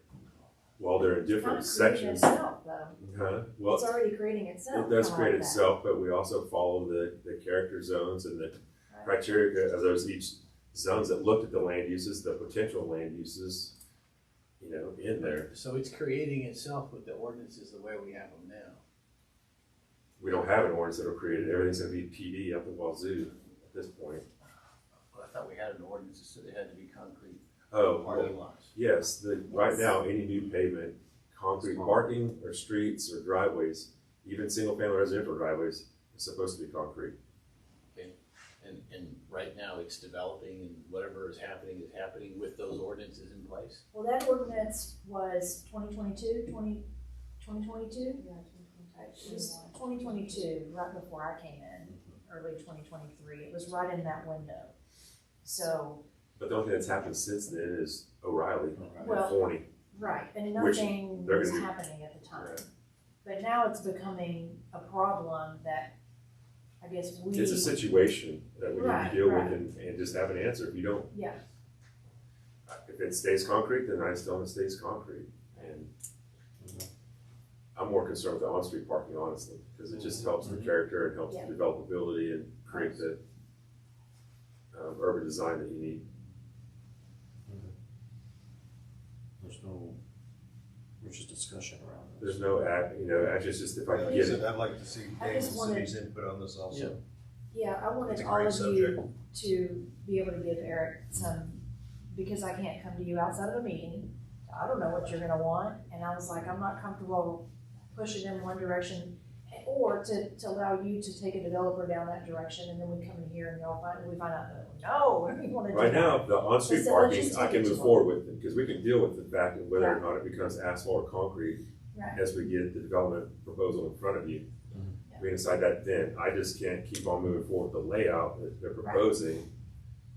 That I think works. It'd be nice to see what they're wanting to propose and then see what we, Okay. like different options. Like I Well, said, and there's how only- it would extend everywhere else in our downtown. yeah, if we decided to adopt that, what they're making it look like, and adopt it into even downtown city if when we get to that size. So, Could we get like a general feel for what each of you are I don't have a thinking, problem and with then, on-site parking okay, in the downtown area. on-street parking, I'm On-street fine with parking. that. I was just looking at angled parking okay, for, If possible, in the development, yes. right. Yeah, and I know Parallel parking's not downtown as parking efficient, is. yeah, parallel downtown parking, no. It's not parallel. I don't, Yeah. Parallel will only be if you're squeezed for space, and that'd only be portions of it, but it would be mainly 90-degree head-in parking. Yeah. Or slightly 60-degree angle parking, one or the other. Yeah, a little bit of an angle looks nice on a downtown. I mean, I wish I could. It's also easier to back out. yes, It is. And if you remember, for some reason, it was angled it parking. is. Yeah, they just haven't Rather- painted the lines They repainted it and made it straight, straight in. and that made it easier when you were backing out because then you could see the traffic coming this way instead of straight out. Right. Plus, it just looks the aesthetics of a slight angled in looks better at your little small downtown thing. So let the developer know. I'd love to see what I'll that would push it look that like. way. I agree with on-site parking. That's what makes a small town. I mean, heck, if you look at Whitefish, Montana, that's what they've got. It's, the town looks the same as, shoot, when I was 3 years old. And they've got the angled in parking down there. So, So it sounds like they're good with on-street, Mhm. if it's done right, and then the next would be the asphalt paving. Yeah. In the downtown area only. Asphalt downtown, like I said, by the time everything gets torn up and replaced and repaired, it's just come in and put a new coat on it, it's new blacktop, new stripes. I just think whatever we do, it should be consistent in a section, like we do downtown, let's do all the downtown the same way. No pavers, nobody likes pavers. This is very expensive, I don't. Well, the only think time they do it. pavers is if you're trying to accent a pedestrian Like a crossing. strip or something. Which is probably what we'll do going across Walnut to Fourth. Yeah. It's just as an accent to traffic calming, as it were. Yeah, it's, pavers are a lot better for pedestrian because. Well, I mean, just the entire. not the entire road though. Right. Yeah. Downtown, because they're Plano, noisy. you can just, might as well grit your teeth because you're gonna lose one. But then again, there's lots of very good stamped concrete or stamped asphalt that can be stained and works really well nowadays too.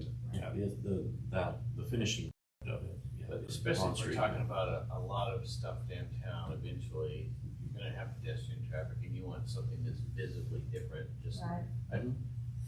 Just a white stripe on the road really doesn't call a lot of attention to a motorist. So I mean, I can show you, I can, Pavement downtown? I can email you all the concept site plan that we're working on, because he's want to move forward next month, and I can coordinate on how we work it as far as the PD and allowing on-street parking and stuff in the right of way, how that works from a zoning ordinance standpoint. Said asphalt is fine with her. Somehow I knew that. She lives on it. So, and on-street fine Okay. for Cindy, so she's weighing in to this conversation. So that's good, because I wanted you guys to be able to, you know, I can't pull you all in outside of another meeting. I could have chosen one, like that's not really None of the us best think that this- either, because Well, I mean, even this way we're all talking even the about it. like how they did 289 coming into Gunter, they actually finally did that asphalt really good with all the truck traffic that we've been having. Yeah. So I mean, even something like that, just not the gravel, tar. No, it's gonna be I know what it Yeah, is. chip and seal. Chip and seal. Can't remember what it is. It'll be a high-grade asphalt, Yeah. pavement section. Now, in front of a dumpster or something like that, we'll probably still make it do the concrete pad, because it's the Yeah, the compression. weight. Right. Yes. Weight that causes the washout. Yeah. All right, let's move on to item number 20, council business executive session. So under 551-37-1, we're meeting with our consultation with our city attorney on three things: BNSF litigation, B is municipal judge, and C finance department. And again, real quick,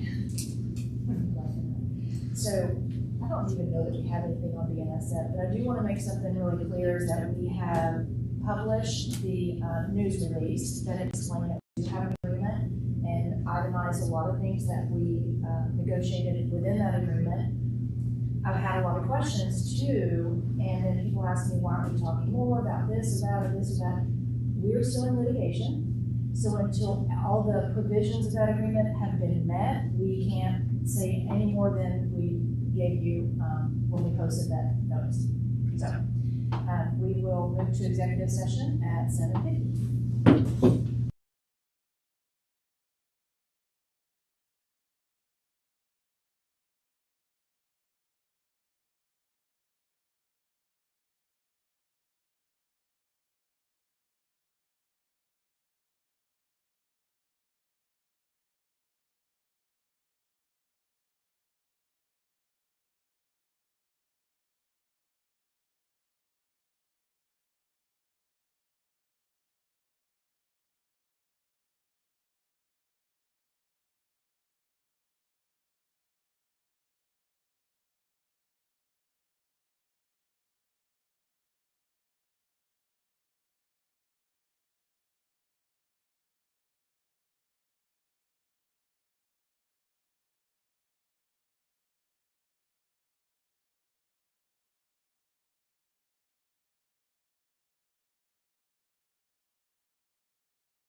Okay, we are coming back to open session at 8:29, and I don't believe we have any action to take. So we will. I got one thing.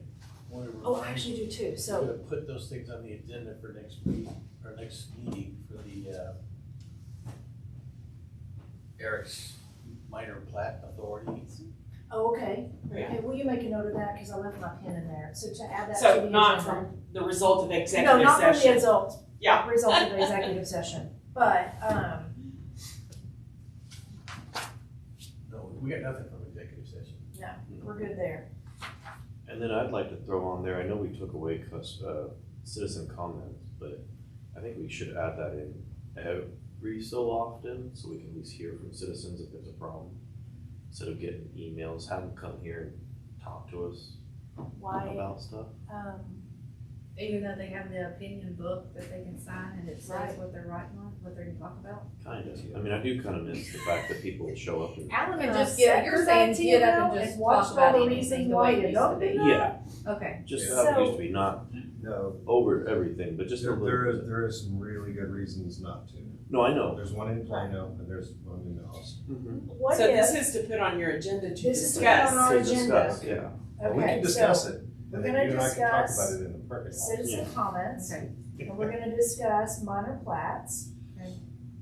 And I just want to congratulate Alan and Wade and myself for running an amazing campaign. Just joking. We're all unopposed. With the school district, everybody's unopposed. So the good news is Oh, we're not ISD paying for board? an election. We saved We just saved We $6,000. saved $6,000. I didn't even see that ISD was up for election. Yes, it's every year. Seats become available. What, some So- seat comes every year. Yes. So like, for us, it was 2 for in mayor, And then next year we 1, 3, and 5. So every year you have an election, since each of us hold the seat for 2 years. So we save some money. That's very exciting. Are these It's very mics exciting. tied into the new video system? I don't even think we I don't need think so. No, these but mics, he said you don't because even you need can it. hear. You can hear Everyone's everyone. talking about how clear it Yes, is. yes.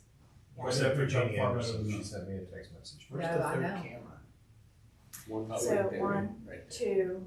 There's right here. Yeah, that These one. three. That's right. And 3. Does it switch based on sound? She or can. just- No, she doesn't. Oh. Rosa can switch them. So if you ever have somebody So if that's there's at the someone up there, podium she'll getting use crazy that because one. they want to do a social media post and get clicks, she can shut them down so that they don't have that video or audio. It's kind of nice. Likewise, $20, she can keep you off of it. And She it's, shuts you and down. it's live feed. It is, yes. Oh, great. People don't have to wait to go back and. No, for the- no. So when we get done talking, she can hit mute because she can't record everyone else in here. And then when y'all come back, she turns it back on. Yeah, and if y'all watched the test video, it's really good. I did watch it, and I hope The audio's everybody great. likes it, because I think it'll make it a lot. Yeah. Especially for all the ladies that are at Poquino tonight and not here. It must be where it's on is. Yes.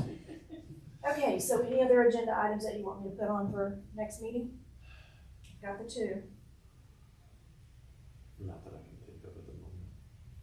So flashlight again. Is it also recorded in addition to being live? So the Yes. ladies at Poquino can still come It'll back be on- later and watch it. It'll be on YouTube. Okay, Thank you. then if we don't have anything else, we will adjourn at 8:33. You can